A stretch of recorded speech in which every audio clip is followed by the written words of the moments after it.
باہر دروازے پہ دینی چاہیے۔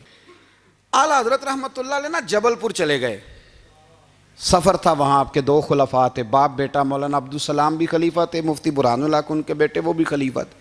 فاضل بریلوی جب وہاں پہنچے نا، عالم وہ نہیں ہوتا کہ جو بات لچھے دار تقریر کر کے تو گزر جائے، عالم وہ ہوتا ہے جس کو بات کرنی بھی آتی ہو اور ذہن میں اتارنی بھی آتی ہو۔ وہ شخص ہے جو پختہ علم رکھتا ہو، اسے پتا ہو کہ کس حکمت کے ساتھ لوگوں کو بات سمجھانی ہے۔ کلموا الناس علی قدر عقولہم، اگرچہ مدرسین کی بھی بڑی بات ہے، لیکن ٹھہر ٹھہر کر طریقے سے پیار سے ہمارے بزرگ سمجھاتے تھے۔ اعلیٰ حضرت سے وہاں کسی نے پوچھا جی جمعے کی دوسری اذان کہاں پڑھنی چاہیے، تو اعلیٰ حضرت فرمانے لگے باہر پڑھنی چاہیے۔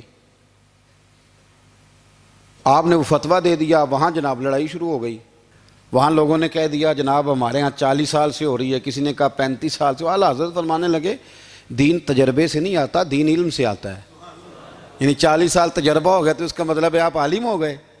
دین کا تعلق تجربے سے وہ علم سے ہے۔ وہ بحث ہو گئی۔ اعلیٰ حضرت نا انگریز کی عدالت نہیں جاتے تھے، فرماتے تھے عدالت تو وہ ہوتی ہے جہاں عدل ہوتا ہے، آپ اس کو کچہری کہتے تھے، عدالت کہتے ہی نہیں تھے، اور کبھی گئے ہی نہیں تھے۔ انہوں نے مقدمہ کرا دیا اعلیٰ حضرت پہ، پرچہ کٹوا دیا جی مولانا نے فساد کرا دیا۔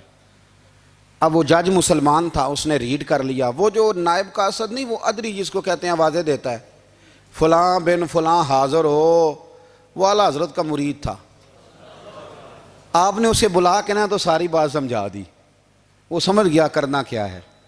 جب باری آئی نا اعلیٰ حضرت کی تو جج صاحب نے کیس پہلے پڑھ لیا تھا کہ یہ مسئلہ ہے، مولانا کہتے ہیں اذان باہر پڑھو، تو کچھ لوگ کہتے ہیں سامنے پڑھنی چاہیے۔ اس نے کہا بھی بلاؤ مولانا رضا علی خان ولد نقی علی خان۔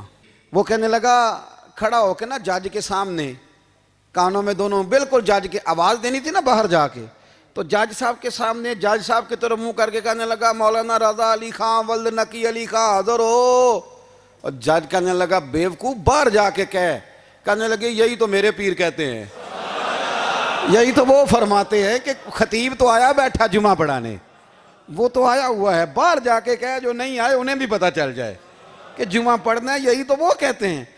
وہ جج کہنے لگا مولانا کو آنے کی ضرورت نہیں، وہ جو بھی کہہ رہے ہیں ٹھیک ہی کہہ رہے ہیں، وہ ٹھیک کہہ رہے ہیں جو بھی کہہ رہے ہیں۔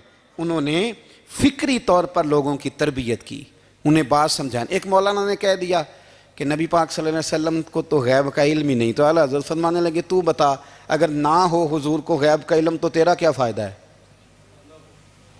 سوچنے کی بات ہے نا بھائی، کوئی اختلاف نہیں، لیکن کسی کا کیا نقصان ہے اگر اللہ اپنے نبی کو غیب